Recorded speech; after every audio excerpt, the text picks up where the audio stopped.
All right. All right, we are recording. Okay, and everyone's muted and perfect. Oh, as I disappear. Okay, I want to say welcome, everybody. So far, we have about 33 participants. I expect we'll have more popping in the next 4 or 5 minutes. But again, just keep yourself muted if you can. If you have a question, go into the chat. Lori Rousseau is going to check the chat and pop little notes in there. She's trying to get her mic working right now, so hopefully that will work. But you all will see the chat. If anybody sees chats and sees that something isn't taken care of and it hasn't been answered, please toss it out at me, because as I'm sharing my screen, I don't get to see the chat things. So, yeah. So we are going to tonight talk about what's happened this year and what's coming up for the rest of the season for the women's leagues that are coming up this spring. First I want to do is to thank everybody here that's a captain and a club rep, because it's been a tough year. It's been a really tough year for all of us. And in many ways, the captains had a lot more responsibility because they had a lot of safety issues that they had to deal with and communicate to their teams. And because you've done that, we've really had a successful season through COVID. We had pause, but we had no big issues in the state with regards to club interactions with leagues and COVID. You know, there may have been some club issues individually where somebody had to quarantine or a few people had to quarantine, but we didn't have anything large happen in New Hampshire. And that's because the captains really took the time to explain and make sure that every single person on their team took safety very, very seriously. So thank you so much. Club reps, thank you also for forwarding all the information and the safety stuff, sharing it with your clubs and sharing your club's information with me so that I could pass it on to all the captains. That really means the world to have that one person where I can communicate with. So I want to say thank you. I'm going to share my screen real quickly because sometimes it's easier for you guys to see what I'm talking about as opposed to just listening. So. Oh my God, you've got to be kidding me. This doesn't work, Jeff. Oh, well. So Jeff, if you'll go under participants and find Laura's name, and where it says more, click on that and make her the co-host. She should be able to share her screen. Thank you. Woohoo! Technical fun. I know. Something to be said for in person. Not there yet. Da, da, da. There, you're the host now, Laura. Yay! Okay. So we said thank you. We said welcome. I have some people I'd like to introduce to you all that are here tonight. Some of them are going to help us go through the meeting and talk to them. You just heard me speaking to Jeff Siegel. Jeff's the president of USTA New Hampshire. Say hi, Jeff, because then your face pops up. Hi, everybody. We have Melissa Salmon, who is the vice president of USTA New Hampshire, and she is also the chair of our New Hampshire League Committee, and she is here with us tonight. You there, Hello. Melissa? Yay. Christy Bennett, who has the beautiful the International Hall of Fame behind her. She's our USTA New England Section League chair. And then you all know me. I run now, I'm the league coordinator. I do the women's, the men's, and the mixed now, as Dana Lavoie did retire. I've also on this, you see 4 different emails. Those are the emails I'm going to ask everyone to use and be specific with regards to if you can. I've been getting emails on my work email. I've been getting emails all over the place. But if you're emailing me with regards to mixed, use the New Hampshire mixed email. If it's regards to women, use women. If it's just general or multiples, use the New Hampshire League email. Because it's if it's coming to work, I might not see it in the same way, because I get a lot of work emails at Mountainside. So try not to use my Mountainside email, please. I wanted to do a real quick call out if I can.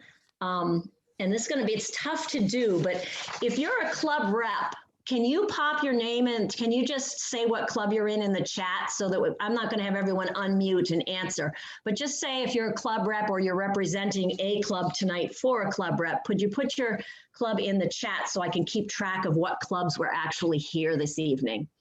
And then I can go back and look at the chat later and keep track and make sure I contact those club reps who could not make it tonight. So thank you for doing that, everybody. I'm going to turn this over to Jeff right now, who'd like to share a few things, and go right ahead, Jeff. Thanks, Laura.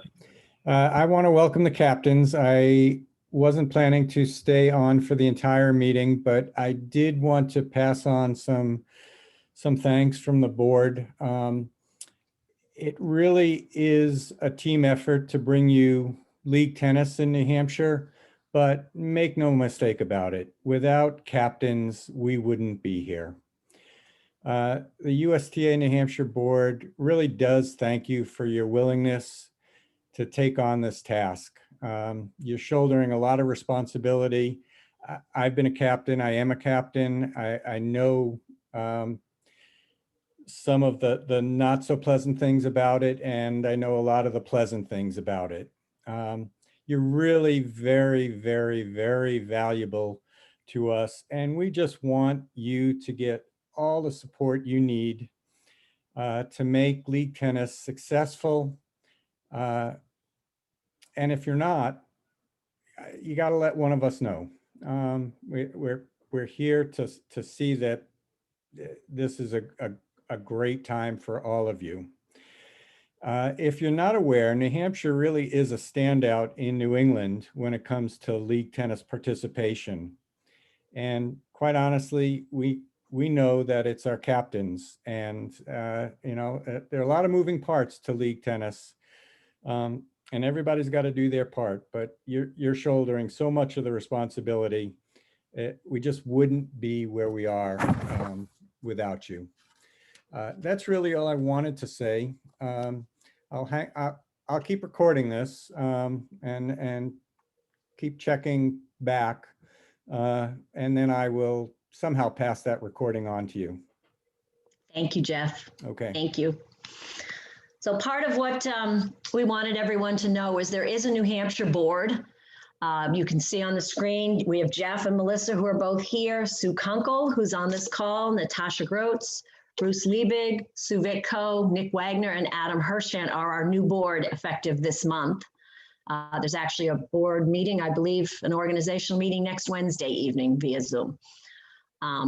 Also wanted everyone to know that if you're involved in tennis in a way and you're looking for grants in a way to help promote any kind of tennis, juniors, adults, literally any kind of tennis. USTA New Hampshire does have money available. I have put a link here, which is to the application. The application process is you fill it out, you give us the information, it goes to the grants committee. The grants committee makes a recommendation and sends that to the board, and then the board decides how much of that money will be or will not be given to that particular project. We have, like, Advantage Kids has been very active. We have a new diversity grant that's come up for in Manchester area. So they can be for any type of a tennis program. So think about it, or if you know somebody or know a pro who's looking to try something new, forward this information to them. And we also have a New Hampshire State League Committee that is right now going to create goals that should be done. I don't have them yet, but they should be done by the end of this quarter. And that will serve, and that league committee will be serving for the 2021 through 2023 championship season. We should again know that within the next week to week and a half. So I can put that on our Facebook page, who the State League Committee members are once we figure that, once that's finalized with the board. Anything on chat regarding New Hampshire news? Or Melissa, is there anything that you needed to add before we move to section? No, Nope. no, Okay. that's great. Thank you. You're welcome. Okay, Christy, could you go through some section fun? Yes, I can. Thank you very much. Thank you. Yeah, I want to reiterate what everybody said to thank you guys so much for being captains. And it has been a really difficult and crazy year. And you guys have really hung in there with us with all the changes and all the things that we've had to do. And I wanted to let you guys know a little bit of the section initiatives. And we're going to be working hand in hand with the states and with all the way down to the local areas, just with the biggest intent of growing tennis. And two of the major areas that are going to be a focus this year, the first one is going to be entry level. I don't know if you guys have seen any of the statistics, but entry level rackets sales have increased during COVID by 30%, which just says there's a lot of people out there that really want to get into the game. They understand that it's safe. And so we're going to put a focus on trying to connect those entry level players with league or social leagues or whatever it makes sense to keep them in the game.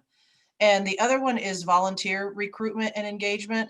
That means captains, we're going to try to start offering you guys as captains a lot more resources, some opportunities to communicate with each other and to socialize as much as possible. Hopefully we'll do some of that online. We did create a section-wide captain's Facebook page, which anybody's welcome to jump in on. Really, it's all about you guys talking to each other. I throw some things on there once in a while, but I would really rather you guys helped each other out and really created a community off that space. And if you need me, just kind of pop in here and there. And the other thing I don't know, a lot of you know that I started out in the community department at USTA New England. And I've always felt like leagues have been this separate, really great entity, but for some reason separate from everybody else. And maybe it's because everybody was so super busy. But I'm going to be really working hard to connect you guys as captains and players as much with the rest of the section as possible. So when Laura was talking about grants that were from the New Hampshire board, that's one way, because we know our league players are also our coaches and our parents and and providers. So we have a Tennis in the Parks program where we're hiring coaches. No experience is necessary. It's beginners for kids and adults. If you're interested in that, let us know. I think it pays $25 an hour. So you just have to be 18. That's the goal. And then as other things come up, we're going to just try to really circle everybody in and connect. One of the ways too, on this slide, Laura's got our Women in Tennis Forum. Laura's going to be one of our breakout room hosts. Thank you very much for that. We've got a quick panel. What we're trying to do is figure out how we can support our women that are in the industry, whether it's coaching or owning clubs or working in the parks. So this isn't a session for everybody, all the women in the section to get together and just chat and help USTA New England give us a direction to help in the future. So it's kind of our first go. The other one, we're going to start doing section-wide captain meetings. I'll try to have a theme with each one. We'll probably do 3 a year, maybe 4 if we want, if I find that they're popular. But the first one is with Heather Hawks, who works for USTA National in the data department. And it's going to be all about NTRP. Any questions about NTRP that you have, this is the time to throw them out there because she is the guru. So anybody will be is welcome to join that webinar. So it's March 25th, 7 o'clock. And I just really want to thank everybody again. If you have any questions, you always know you can reach out to Laura. You can reach out to me. I guess I should mention Provider Appreciation Month is April. We don't have a definite date yet for that, but there's going to be a cocktail hour and a breakfast and a bunch of virtual fun things to try to just say thank you to all the providers. So if anybody has any questions for me, I'm open to answer, or if you guys want to just keep on going, then that sounds great.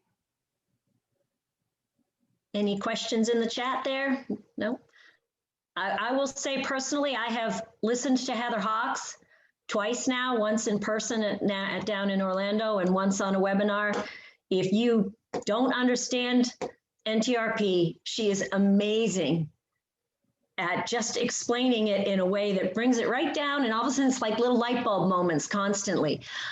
She's really, really good. I highly recommend registering for that webinar. So Okay, we're going to move on then. Thank you. We always like to do national updates just so you all know what's going on. I don't know, Chris, do you want to continue or would you like me to go? I'll go. Yeah, go ahead. And if anybody has Yep. questions, I'm open to answer them. Yeah, Yeah. I see some questions popping up in chats. So interrupt me or anybody if there's there, throw a question out. Obviously with COVID last year, we had, especially with the leagues that we're just organizing now, the 40 and over women's, the 18 evenings, those leagues never started, but we did have people registering. So we have registration credits. You were asked, did you want a refund or a credit? If you didn't reply, there's a credit. So you may find when you go to register for your spring league that in Tennis Link, you may still have a credit if you haven't registered for a team yet. So it'll just automatically pop up when you go to register. So we just want you to know that don't be shocked or be happily surprised. So we're all, more questions. I love them when they pop up. So NTRP ratings, we all know there were no year-end ratings this year. So anyone that had a self-rating is still a self-rating. If you had a 3.0 computer, you are still a 3.0 computer and vice versa, on and on. Dynamic ratings are still going on, and yes, you still can get DQ'd. So you do want to watch self-rated players on your teams because they could have had quite a few, just not under matches, but now they've had a whole nother year before they would have had a year-end rating perhaps, or close to it. So you do want to just keep track of where your players are when you start match play. Team registration flow. This is new this year. It's to help us help you find players for your teams. So what we've done is when you fill out your team commitment form, you will get to choose to let me know whether you want an open team, a closed team, or closed with notification. And what that is, an open team is anyone of the right NTRP level can register for your team. They don't need to contact you. They don't need to contact you for a team number. They can just register for your team. When they go into tennis, USTA, and go for league tennis, and they say they're looking in New Hampshire for a league, and they're 45, and they're a 3.5, and they're a woman, they look for a league, a 3.5 league in New Hampshire, 40 and over is starting this spring. It will show up, and then it will show up within a range within their zip code. And they will see the teams that are open, and they could just register directly for your team, and then you get an email as a captain saying you have a new player. A closed team is, as it says, closed. Nobody can register for it. Closed with notification is, it's a closed team, no one can register, but if someone is interested in your team, you will get an email as a captain, and I will get an email as the league coordinator saying that this person is interested in joining that team, and then hopefully that will work. You can put little notes. So if you know you are, let's say you're a mixed team and you need women, period, you can say, we're full, we don't need men, but we need women. So you put little notes in there, little notes about, we're the really, really fun team. We like to go out after matches or well, it doesn't really happen right now. Sorry, but that's a general idea. So that's something that can be changed also, guys. So if you set yourself as an open team and then you fill up, you just send me an email and I can close it. So that's easily taken care of. It's just a little button push. National regulations, few updates.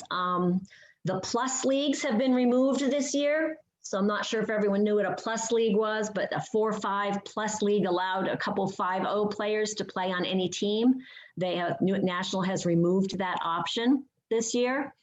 And there is an automatic appeal now for players over 70. So if your NTRP does get bumped up and you are 70 or over, you can automatically appeal it back down to the previous. It doesn't mean that if you have a computer rating as a 4.0 right now, you can automatically appeal it down to a 3.5 because you're 70. Because it means if you get bumped. So you are going to be your actual level, if that makes sense. So Championship calendars finalized. I will try to get that posted on our group page so that everyone can see the national championship calendar of when things are, as well as our New England calendar, which is also finalized. Oh, somebody could, someone mute themselves? Thank you. Oops. Yep. Tennis Link is, I don't know if everyone knows, it is being changed to a new format. We're not right there. We're not probably going to make 2022. Yeah, okay. Yeah, Christy's shaking her head. It's probably going to be in a year out from there because they're finding little glitches with different things and we want to make sure it's in place correctly before we take Tennis Link out and change over to Serve Tennis. So, but I just like, and I don't have anything really to show yet because we haven't really gotten to that place. So, but I just like to give everyone that heads up. In general, what I've done, and I will forward this, there are so many ways for you to keep yourself also part and in communication with all of us and keep yourself updated. I don't know if everyone knows we have a New Hampshire League Facebook page. It's very active. There's a post almost every day of something going on. Christy talked about the New England Captains Facebook page, which is happening. USTA National has a Captain's Corner, which is full of all sorts of wonderful things to help you as a captain, from helping people self-rate, how to do it, videos. We have a New Hampshire USTA New Hampshire Facebook page. Could someone mute? Yeah, thank you. We have a New Hampshire USTA New Hampshire Instagram page. And soon to be, we still do have a USTA New Hampshire League page. That is a website page. If you search for USTA leagues in New Hampshire, that is where you'll find all of our leagues right now. So every single league that New Hampshire runs, when it runs, how it runs, all that information is on the USTA New Hampshire League page. That is also soon to be where you're going to find any form that you might need. So if you're looking for the commitment form, you wouldn't have to email me. You could just go to the New Hampshire page, bookmark it. There would be the commitment form. There will be our rules and regs when they're finalized. There will be a copy of the easy reference guide. There will be jot forms about, incorrect match scores and needing to be fixed. So it's just things that make life one email, one button push. You fill out one form once, and then I get all the information I need, the match name, the number, the date, everything. So it's not going back and forth. It tries to make it easier. All that should be up there probably within the next 2 weeks or so. I'm hoping to get them all up there long before we start at the end of April with the new leagues. So I did want to show the general concept of this is what our New Hampshire League schedule actually looks like. And I'm not sure if anyone's ever seen all of it. This is men's, mixed, and women's, and when we play them. So this year is what this looks like. In the years past, the men in the 18s were in the winter and the 40s were in the fall. This year, because of COVID, we switched those to try and allow more men to be as inclusive as possible in the fall, and not to limit the 18 to 39-year-olds from not having any place to play during COVID. So, and obviously this fall, we did not have the Diva in January. Hopefully that will return. But other than that, all these leagues have run this year and will be running this spring. And we will be running this summer. So it's getting busier as we progress. So,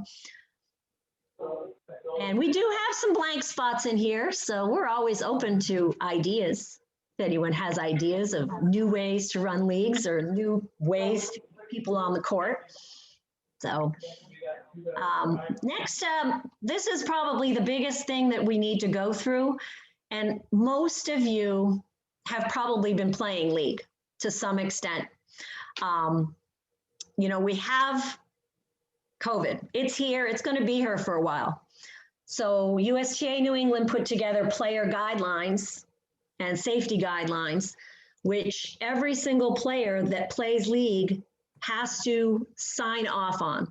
So when I send you your team number as a captain this spring, you're going to get your team number, and with your team number in that email will say, please forward the following, and it will have the attachment with the player guidelines for the safety player guidelines, and it will have a link that allows the player just click the link and they go right there to sign off on the fact that they received them and they read them. Okay. I have a copy of the player guidelines right here.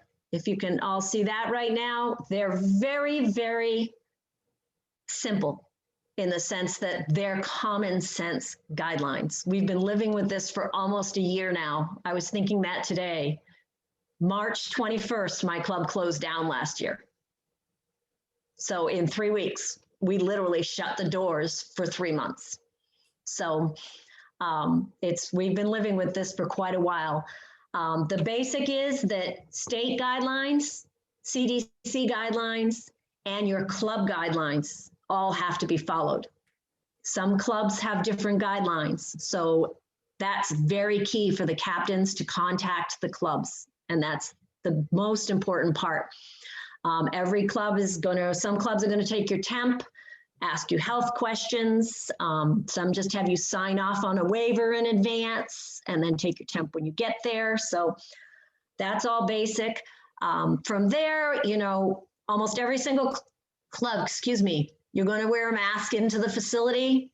Most of them, when you get there, when you get onto your court, you're going to be able to take your mask off in New Hampshire. If you're playing a league, I will tell you this now, in any other state other than New Hampshire, you're masked. So we are the only state in New England right now that is not masked while playing competitive league tennis, or any tennis, actually. We don't require it. So try not to get to your club too early. We're not allowed to have people. Some of us don't have space to have people sit around and wait. So try to, give that 10 minutes or so before you walk in the club. Touch points, as always, no touch doors. Try to keep everything as clean. Locker rooms are usually only used for bathrooms or quick change. Most showers in some facilities are still closed, all that. The key things are maintaining distance, and I see this a lot as I'm a club owner. I see it a lot. As you get more comfortable, you get more comfortable. You become less aware of the fact that you're now standing shoulder to shoulder, unmasked with your doubles partner. Your doubles partner may not be in your bubble. They just may be somebody that you on your team got put as a doubles partner with. So really, you shouldn't be face to face. Right? So try to keep distance. You can still play doubles and turn your back and be side by side, 3 feet apart, aiming in the same direction and not talking to each other, and still talk about what to do on the court. I think the other big thing, you can all read this and you're all going to get a copy of this anyway, but I'd like to make sure I know it, that I've gone through it. We do not recommend changing sides. So it's said that, COVID comes from droplets from breathing. So why change sides? Stay on your own side of the court. There's no wind indoors. There's no, sun indoors.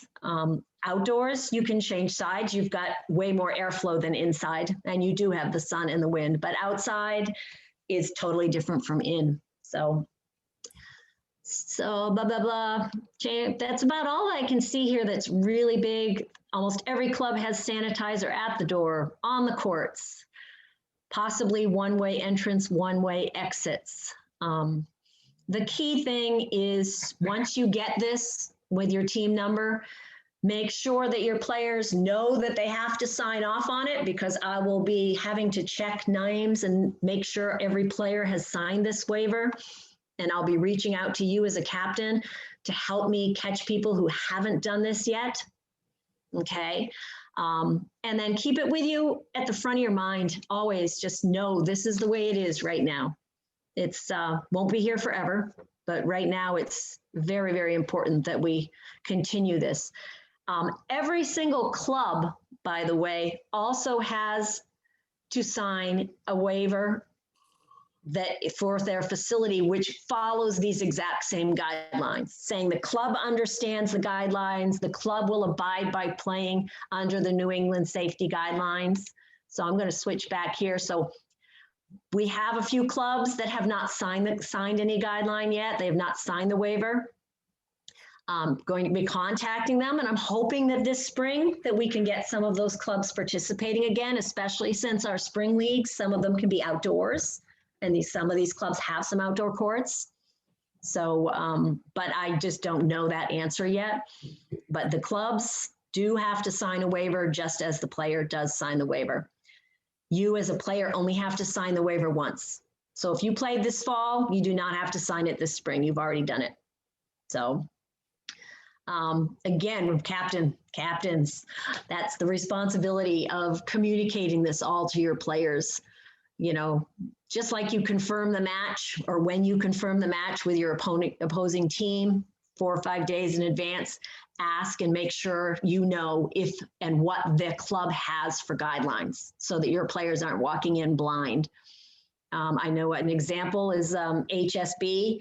My mixed team is playing at HSB this weekend, and HSB requires a written waiver in advance, which their captain forwarded to us. So our captain could forward it to all of our players. So they bring it in all filled out and ready to go when they come in, which is perfect. That's a great way to do it. Some clubs require a whole form. Some clubs just require you to sign in. The thing I do want you to know is if you find at any time during the season that you have come to a facility and you don't feel safe, whether it's players, whether it's the club's procedures, whatever, please bring it to my attention. Let me know. We do have a formal grievance procedure, just like there's a grievance procedure, there's a COVID grievance procedure. Sometimes that's not what it takes. It just takes a reminder, you know, remind somebody's staff that this is what they should have done. But we'd rather be very attentive to any issues with safety than let them go and have them at the end of the season have been a problem. So please let us know. Are there any questions in there with regards to safety stuff? Can anybody see them? I wonder if I can still see the chat. So Laura, I did answer a couple of questions. If you have signed a facility waiver, you don't have to sign another one, and the wording has not changed. So, and then somebody asked if they could have a link to the club waiver. I'm assuming that'll go out in the email afterwards. No, I don't usually send out the link to the club waiver, but I can send it to a club rep if a club rep needs it. We were told, last thing I knew was to have them contact the club if they wanted to see the facility waivers. Okay. So that came from an iPhone that didn't have a name. So I'm not sure if you'll just contact Laura directly after, you guys can figure out what you need. Yeah. If it's a club that needs one, I will definitely send it to the club rep, and the club rep can bring it to the club. There's only 4 or 5 facilities in New Hampshire that haven't signed it. And even some have signed it, even though they didn't have leagues yet. So they just weren't ready yet, but they signed it anyway. So next, what we're going to talk about next, if we're going to go beyond this, is what has happened this year. So we obviously started in September. So we have the 18 and over day that started in September. We had the 55 and over day that started in September. They would have almost been done by now had we not had a bit of a pause. So they've all been rescheduled because we paused at the month of January and restarted February 9th to replay again. So we missed a few weeks. I just want everyone to know the last date for completion of any of the 18 and over day or 55 and over is April 18th. So any makeups from this point on are getting really tight. So it's probably not going to be a Tuesday. It might have to be another day. But we just run out of time because of the spring league has to start at the end of April. So know that when the championship is decided, like if you are the first team in a flight of 4 or one of the first 2 teams in a flight of 5 or more, As soon as league play is over, I'll be reaching out to you about districts. Districts are held the first weekend in August, right? No, wait. Yeah, first weekend in August, August 6th through the 8th in Maine this year, just so everybody knows. Portland, Maine area. But you will need to find out pretty quickly if you are going to be going to districts. So you'll have 5 days from the last date of makeup to give me an answer about going to districts for the 18 and over day and 55 and over day. So if you have another 18 and over team that plays in the evening league, you have to commit to your day league team. If they won, you can't say, well, we want to wait and see if the evening team wins. So you have to decide at that point. So if there are makeups and they go into that right up to the 18th, it's basically start to asking your players right away, because it will be an answer that has to come really quickly. And this is part of the reasoning of why, is because we do have a lot of teams that play both, and it has just been not possible to wait to the end of say the evening league goes to mid-July and a week and a half later is districts. So we can't wait to find out that we're missing 5 teams or 6 teams. So these are new rules. For 5 days from the last match, you'll be asked to reply. We did complete our weekend league this fall. We did not obviously have our Diva tournament in January. Hopefully we can get that back next year. I put in our winners here. For our 2-5 was Executive Bruno. Our 3-0 was Executive Law was first, and YMCA Johnson and Rodell. Our first in the 3-5 was the YMCA Net Assets. We did not have a 4-0 weekend league, and we did not have a 4-5 weekend league this year. We did have, however, the tri-level, which, as most people know, in New Hampshire, we did tri-level, where teams in our 3-0 and 3-5 can choose to be included in tri-level, and their results from the weekend league go to the tri-level results. So the team that gets the most points over the season becomes the team that will represent us at tri-level. Since we did not have a 4-0 or 4-5, we did a flex league for the 4-0 women and a flex doubles league for the 4-5 women, where I think we had 6 4-0 teams and, 6 4-5 teams and 5 or 6 4-0 teams. And these are the teams that won. Casely and Stalker and Salon, and Diantha Doldo and Meredith Beaton. Now, unfortunately, tri-level sectionals was canceled. So what we did this year was have a lottery. And every team that said they could make nationals, which is this coming weekend? Yeah, I think it's 5th, 6th, and 7th in Surprise, Arizona. Yep. So any team that said they would go to nationals if they were drawn were put into a drawing and drawn right out of a hat live on Facebook by Christy. Unfortunately, none of our New Hampshire teams were drawn. I have to work on that one. But hopefully next year we'll be back to normal. We'll have our Diva for the weekend league. We'll have a tri-level winners that will go on to sectionals and go from there to represent at sectionals. And did anybody have questions on what's happened this season so far? It's definitely been a small season. So it's not been, I think my numbers, if I'm remembering correctly, we were about 37% to 40% down. So that includes the numbers right now for the men, with including the men.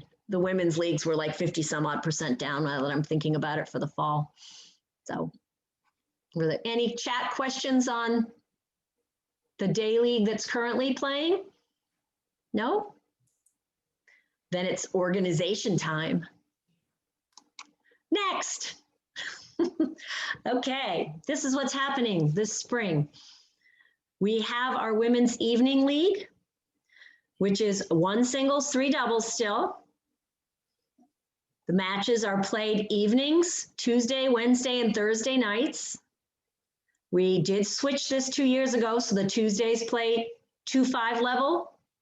Wednesday nights are 3-0, Thursdays are 3-5, 4-0.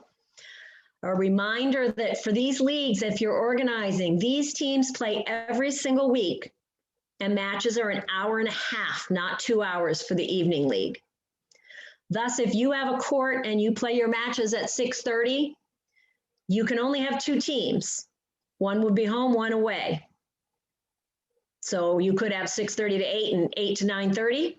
I mean, so you could have 4 teams in a club that way, one home, one away. Okay. Match weeks has to be done at the very latest by July 23rd. That is our match ending date. Every makeup, everything must be completed by then. And again, with the evening league, when it comes to championships, you will be asked almost immediately, are you going? Because it's literally finish and they're already started scheduling by the time our evening league finishes. So we are going to have a very tight schedule on that one. So Laura, that's actually a section regulation that did change. Any Okay. league that ends after May 15th, the captains are required to give us notice within 24 hours. 24 hours. Okay, there you go, guys. 24 hours. I was pretty sure that one was the almost immediately one. It's So, really, it's yeah. a quick turnaround. Yep. Right. Yep. Same with the 40 and over then, because the 40 and over ends at the end of June. Somebody asked about the 2-5 evening. Is it still 1 singles and 2 doubles? 1 singles and 2 doubles is the 2-5s. Yes. Yes, it is. Yep. Sorry about that, guys. 40 and over women's day league. Sorry, I couldn't hit my button. Again, we play Tuesdays. We take over what the day league has done. The Tuesdays is every week. So it's a very fast league. It starts the end of April and it will end by the end of June. So we have just May and June basically with 1 week in April. So it's quick, it's fast. Again, it's 1 home, 1 away per time slot. 1 singles, 3 doubles. We play all levels, 2-5 through 4-0. I'm going to try to get a 4-5 evening league going just as an FYI. If anybody out there, that'll be going out as an email soon. But those leagues are all going to start the very last week. Last 2 weeks in April is when the evening and the day leagues start. The women's 65 and over, we can delay that a little bit. That doesn't have to be ending until end of August. And the women might feel a little more comfortable playing outdoors a little more. So we could actually play that over the summer, but I'm reaching out to teams now because we have started usually in May at some point. We've started May and played May and June and tried to be done in mid-July and not play in August. So, and that's 6-0, 7-0, and 8-0 match play is on Thursdays. So I will take commitments from that and see where we go from there. To the right, you'll see important dates. Commitment forms are April 1st. I can take them anytime. So if you are ready to go, you can send me a commitment form. They are posted on our league page, Facebook league page. I did also email them out with the agenda and the email announcing this meeting. I will not send team numbers out, guys, until there are at least 2 teams. If there are only 2 teams, I might wait until there's 3. If I don't think I'm going to get 3, I will reach out to you as captains to say, it looks like there may only be 2 teams. Are you still willing to play with a 2-team league? Okay. But I will not send you out a team number immediately when you send me a commitment form because I want to make sure that I don't have people registering and then we end up not having a league for them to play in. So expect a little delay there. At level waivers, at levels should be in by Friday the 9th. So Friday the 9th, 8 in-level requirement for the women's evening league. So you should, well, actually it's 7 now because we changed it to 1 singles. So it's really 7.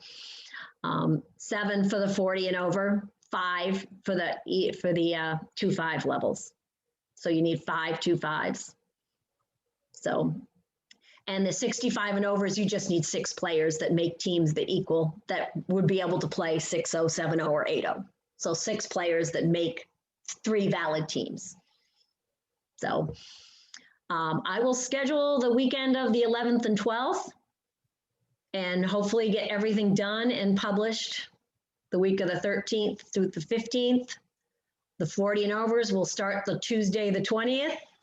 The 18 and overs will start Tuesday, the week of Tuesday, April 27th. That is April vacation, heads up, but we really don't have too much of an option. So we've always started that week because of the timing of getting things done. Were there any questions up there, Christy? Did you So say? somebody just wanted clarification on the 40 and over 2-5. Is that also 1 singles and 2 doubles? Yes, 1 and 2. Yep. Yep. Always forget to write that down. Yep. Reminders / discussions. Again, there's the player registration and waiver prior to playing your match. Rescheduling. Our rules apply, but I have to say we definitely, our rules, the women's rules say there is no rescheduling of any matches except for weather, public school vacation, or unforeseen circumstances at a facility. Now for us, unforeseen circumstances in these day and age is going to be a COVID issue, whether it be players having to quarantine because of COVID and now a team is short. So that rescheduling, you're probably going to have to work on that a little more than we've had in years past, where it's just been, no, there is no rescheduling. If there's a COVID issue at a club, or if there's a COVID issue within a team where all of a sudden you have 3 players that have to quarantine and that team is short a player or a team, they can play what they have, but then try to reschedule that other one, because COVID is not something we all can necessarily control all the time. So we just want everyone to take that into account this year. Really think about what it is. We expect that nobody's going to take advantage of that. So, you know, matches are played whether you have your best team or you don't have your best players. If you've got 7 players, you play those 7 players because that's who you've got, okay? You don't try and reschedule your singles for a singles player. And I think we all know that because we've talked about this in years past, so. Again, both of these leagues, all 3 of these women's leagues can be done outdoors, may be played outdoors. I know we have York that sometimes plays.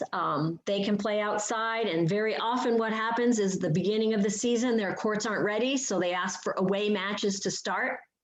And then we have other clubs that have summer teams and summer camps. So they're the end of the season, they don't have any court time. So they ask to be home at the beginning and away at the end. So we seem to be able to work it out. And I'm hoping to be able to work it out again. But know that for your outdoor matches, you should always have some sort of an indoor backup, especially if you're into rescheduling. So, you know, if you know it's going to pour the whole week and you have a match, you're better off to see if you can find an indoor backup. I'll be honest, that might not be easy in the Seacoast area, because right now the Seacoast does not have a lot of clubs that are playing and open. I'm hoping Wentworth might jump in this year. I'm hoping maybe Seacoast will play on their outdoor courts. Tennis Coop is not playing at the moment. It's just Great Bay will not be playing. So that indoor options may be limited, but take that into account when you're trying to reschedule. If you have to reschedule, I'd say try to reschedule it indoors if you can. If not, you may be, as a captain, trying to reschedule individual matches, literally one at a time. And that's really hard to do. I hate to have anybody do that. Tonight is not really a formal captain's meeting. It's more of an organizational meeting. So what I'd like to do is, once I start getting commitment forms and have an idea, I'll put out to the captains of, would you guys like to meet in a separate meeting? And we can do a separate Zoom meeting just for the captains of the teams. And, you know, whatever I can help you with, whatever you need answered, do it in that type of a format. I just wanted to get everybody's all this information out there now while everyone's starting to organize or thinking of potentially having league matches where they hadn't. I know Hampshire Hills has joined us this spring. So Hampshire Hills will be joining us and having a couple teams, which is nice. Any questions up there regarding our upcoming day league and evening leagues? Do you have a date that commitment forms will be due for the 65s yet? I don't. I actually haven't put that in. I'm going to contact all the captains that have done years past and just see what I get and see their general feeling. If I have 4 or 5 teams by April 1st, great. We'll start in May sometime. But usually I've just dealt with those teams on an individual basis and tried to reach out and see what I could do. We do have players on that basis. Just to put this, 65s makes me think sometimes we have players and not a club that has enough of them for a team. Due to some of these clubs, I've already received emails from people saying, my club isn't going to have a team, but I really want to play. So if you are having a team and you do need players, maybe you're not comfortable saying you have an open team, but if you say you have a closed team, and you're willing to, get emails, those players are people I can send your way. They're people who've played league tennis and they just don't have a place to play right now, but they want to still play. So I'd love to be able to find homes for those players. We've also, so everybody knows, we probably will not do waivers this year like we did for the 65s last year. So anybody that advances to a sectional championship will have to have had local play before they go. Yep. No one team and move on. Right. Yep. We've always had teams. We've always done the 65. It's been small, like 3 teams or so, but we've always been able to do it. So I'm hoping to be able to do it again this year. So if there are no more questions, no? Okay. Moving on to beyond spring. Summer. We will definitely have the singles flex league again this summer. It's been very popular. We had it this will be our 3rd summer now of singles flex league. Every year, even though COVID was going on this summer, we basically equaled the numbers that we had the summer before. We were literally 2 players short of the number that we had our first year, which, considering COVID was going on full tilt this summer, that's pretty good numbers. There is a new initiative that's going to be happening this summer. So last summer we had a doubles flex league. I'm going to hold off on that one because this is a New England initiative where we're looking to create men's and women's combo league. And a combo league is a league where you're 0.5 apart from your partner. So it's 4-5 playing with a 4-0, right? So that would be your 8-5. It allows the players, like if you're in your club, I know when I play at my club, I happen to be a 4-5, but I play with tons of 4-0 players all the time.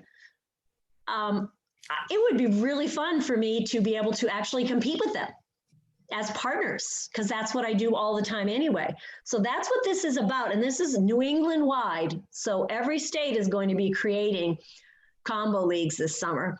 We have the option of any level or all levels. I can try all between 5-5, 6-5, 7-5, 8-5, and 9-5. We're going to have the option of all age groups, 18s, 40s, and 55s. So when this comes about, and this is something to think about because it's obviously I'm not throwing commitment forms out now or anything, but if I only have one team at a 7-5, I might say, can we find some more players to pull you up to the next level or find players, put you on other teams? We have the option, if we think it will work better, to potentially have 2 doubles positions in a league instead of 3.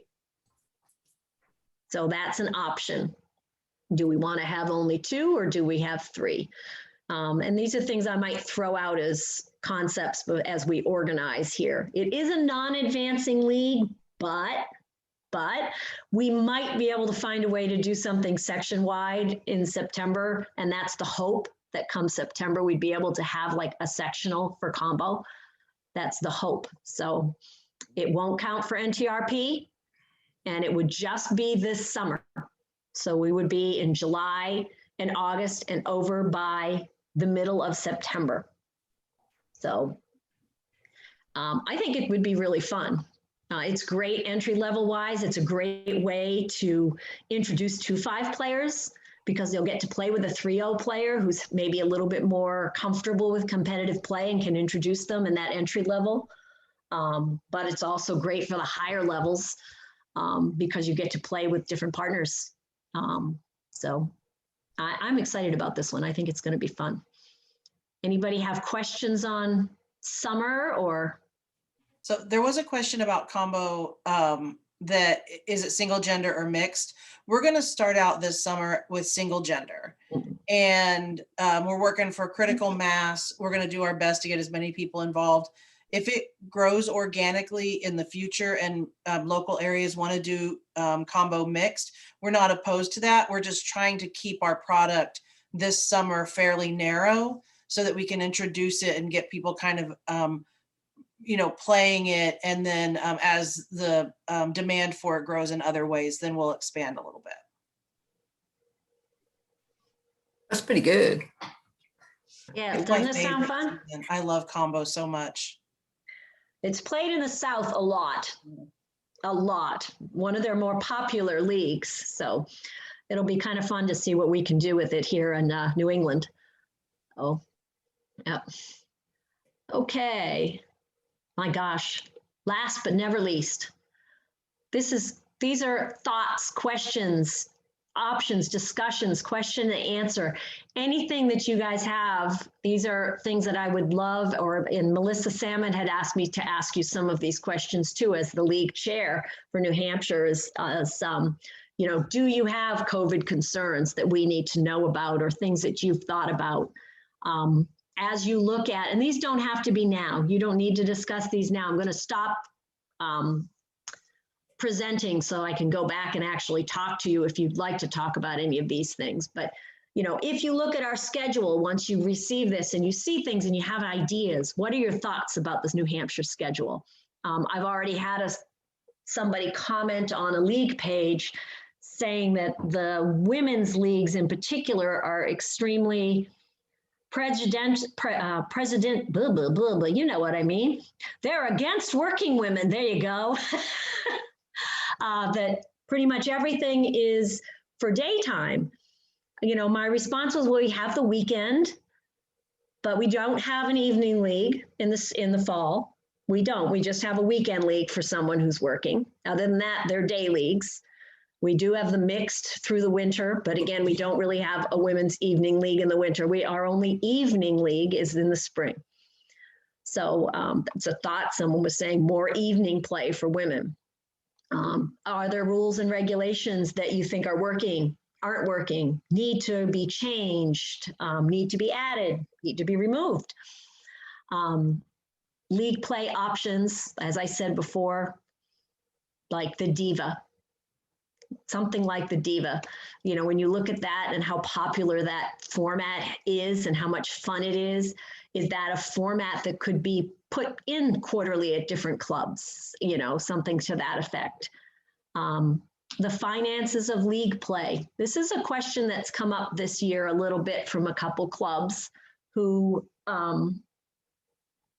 have kind of discussed the concept of, we're one of the only states that actually has only the home team pay for matches. The home team covers all costs, and most other states, it's a fee no matter where you play, home or away, there's a fee.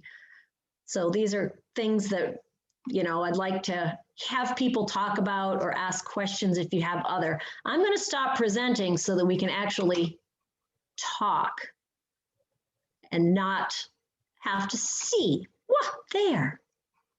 Yes to combo league, combo league, combo league. I like that. All right. So were there any comments or questions or thoughts? Melissa, did you have anything you want to add?